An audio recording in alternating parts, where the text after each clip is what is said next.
are there particular metrics that you will use to evaluate the effectiveness of your ESG investing strategies? Right. So we've integrated ESG principles on the investment side into our investment processes, such as assessment of ESG characteristics of the companies that our research analysts cover and our portfolio managers take decisions on. We integrate principles of stewardship, so engagement with our investee companies, exercising voting, and then also in terms of good corporate disclosures, including our climate disclosures, which we make once a year in our ESG report. Right. In terms of that, the metrics, I would say you should have ambitions to meet recognized international standards and frameworks. So for us, we are a member of the TCFD, the Task Force for Climate-Related Financial Disclosures. Right. And we also disclose in accordance with TCFD's recommendations, such as measuring the weighted average carbon intensity of our equity portfolio and also our financed emissions. So these are the scope 3, category 15 emissions from our in-scope investments within the fixed income, equities, and direct real estate space as well. Do you actually also need to adhere to regulations in EU or in North America? We have certain funds that are based and domiciled in Luxembourg, so we do need to comply with the CSSF regulations and the EU regulations as well. So we have Article 6, Article 8, Article 9 funds. Right. But those are disclosures in relation to those specific funds. As a company, it is our ambitions, it's the regulators that we have, so the Hong Kong Stock Exchange, and also our corporate ambitions, together with the various frameworks and associations that we are members of. So you can see our credentials in our ESG report. We're supporters of the Paris Agreement, members of the UNPRI, Principles for Responsible Investment as an asset owner, TCFD supporter. We follow those recommendations in terms of the disclosures. And then the way we calculate our scope 3 category 15 financed emissions is in relation to industry standard best practice. So we use the PCAF methodology, stands for the Partnership for Carbon Accounting Financials. So we apply that methodology in terms of our investments and the emissions data, and then we also use an external vendor to help us make those calculations. So it sounds there's actually a very holistic and comprehensive set of metrics in place.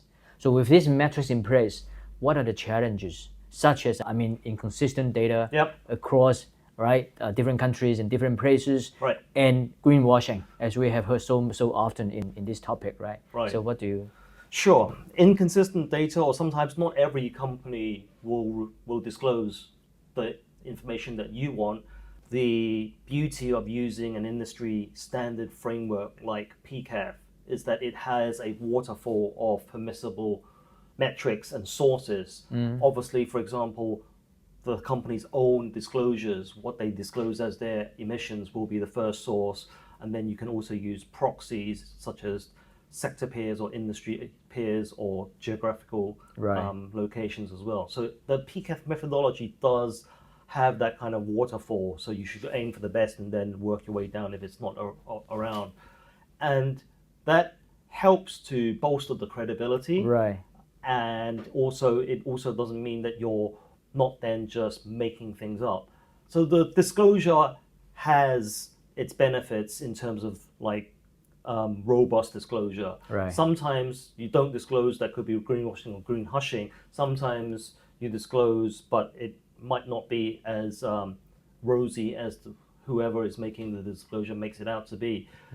And that's when for our companies, in terms of the research analysts that cover them, they won't necessarily verify those types of disclosures, but then because they are already looking at those companies, because we've integrated ESG into the investment process, they're already looking at the fundamentals of those companies and making either calls on the equity valuation of those companies, in their analysts' views, the credit worthiness is of those companies, then they will incorporate those into their views as well. So they're best placed out of all the people within the investment function to make the judgment in terms of how credible those disclosures are or not. Right. So Duncan, you mentioned about integrating ESG into your company's existing processes. Yeah. I know ESG integration is actually a big function within so many corporations. So can you share more details on how does this team works and what's their key functions or responsibilities? So yeah, thanks. I mentioned at the start that we integrate ESG principles top down, but we also have bottom up processes as well. The bottom up processes are where the research analysts come in. We have research analysts both on the fixed income side and on the equity side. They will score those companies from an ESG perspective. We have our own methodology based on best in class asset managers and ESG rating agency methodology. And the analysts will score those companies across the E, S, and G pillars, but also against specific themes, weighted themes, specific to those particular sectors as well. And then so for example, climate change is a big theme across the E. Right. In terms of, do they have a net zero ambition targets? Do they publish emissions data? These will all be computed in and then come to an aggregate score that then gets mapped to, as we've put in the external disclosure, a 5-letter grade from A to E, A being the strongest and E being the lowest. Right. Based on what you just said, Duncan, so ESG integration is definitely a new profession, which requires very specialized skill sets.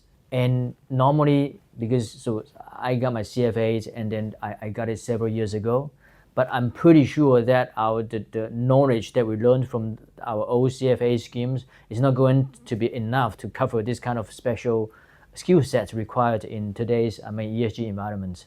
I would say the beauty of ESG is that it's a broad, diverse discipline spanning across many. You have and everyone can play a different role in it. We've been talking about the ESG, the analysts, the research analysts who do the fundamental analysis, incorporate the ESG assessment into their analysis. Right.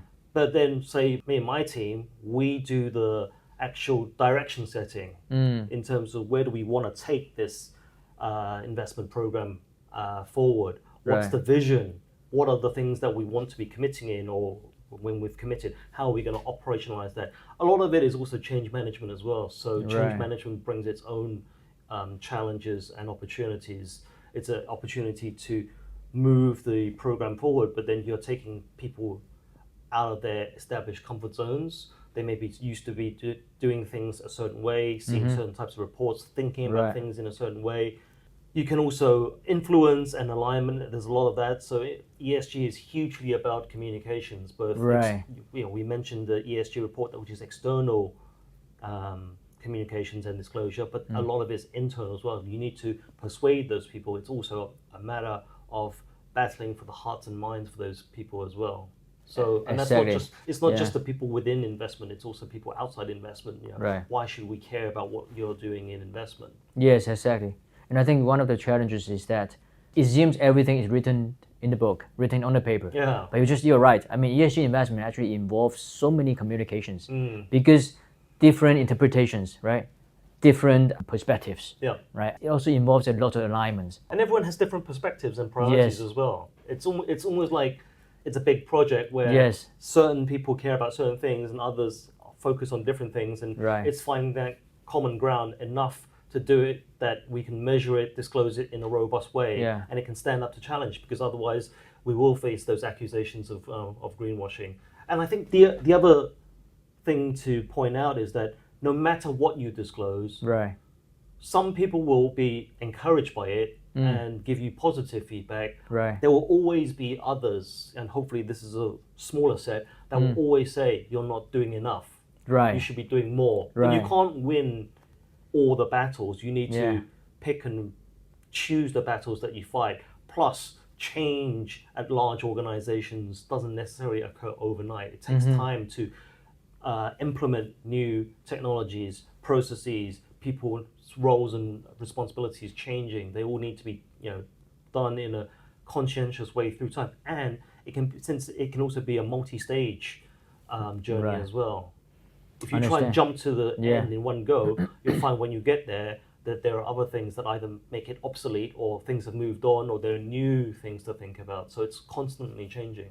Exactly. So I think that's the challenge, because say for example, AIA is always a leader in the industry. But in terms of ESG investments or the broader ESG space, I mean, if you are actually going too fast, which is somehow also dangerous, right? Because so many people, including regulators, they are watching you, right? Yes. Whether you are doing the right thing or whether you are leading people to the wrong direction. Right. So I guess that's one of the challenges as well. Yeah, and it certainly is, and I think the winds of change have been like particularly strong in the last 6 months or 9 months, right? So there could have been, it would have been tempting to put out a hugely ambitious agenda, and then either realizing that you may not be able to meet everything that you try and set yourself to do, or that the geopolitical external circumstances that are beyond your control mean that it's harder. For example, if companies are stepping back from their disclosure because of the macro environment, or they're concentrating their resources on maintaining their business models and then diverting resources away from the ESG practitioners or disclosure, then you'll find that as an investor in those, they will affect you downstream as well. So we do things in a measured way and we always want to make sure that any kind of ambitions and targets we set ourselves are feasible. So by the time they're announced, you can be sure that the feasibility analysis has been done beforehand, and we are more than reasonably confident of being able to meet those. Understand. So basically you need to have a very sophisticated plan, but you have to plan your every single step very carefully. You can plan the steps, yes, but it's not like you have this, here is the 5,800 step guide before we're able to make it. Within the company and within the department, you need to have a base level of items and objectives and metrics that will get you comfortable that you're on track to either meet the targets or have a high degree of confidence that you'll be able to meet it. Obviously you can't adjust for things that are unforeseen. Right. You just need to react and pivot or plan accordingly, while staying true to your commitments and targets. And that's exactly what we're doing. We've got the targets, 3 on the investment side, 1 due at the end of this year, and then 2 due at the end of 2030, and we're staying true to those. But we also know that under the methodology that we've signed up to, we need to refresh those targets by 2028 at the latest. So we will then also, from now to 2028, we will also be looking at what's come into scope from the mandatory perspective on the methodology, look at the extra data that we need, what are the challenges, and then we'll also have to go through the feasibility analysis. How hard is it to get there if we were to make a target of this, bringing these extra asset class or asset instruments into scope? So those all need to be done. Then we need to make our case, our recommendation for our management. We also need to work with the corporate sustainability side as well, because they will have targets that are impacted by this. And then it's a huge internal effort of communicating, aligning before we get the approvals and then go public. Understand.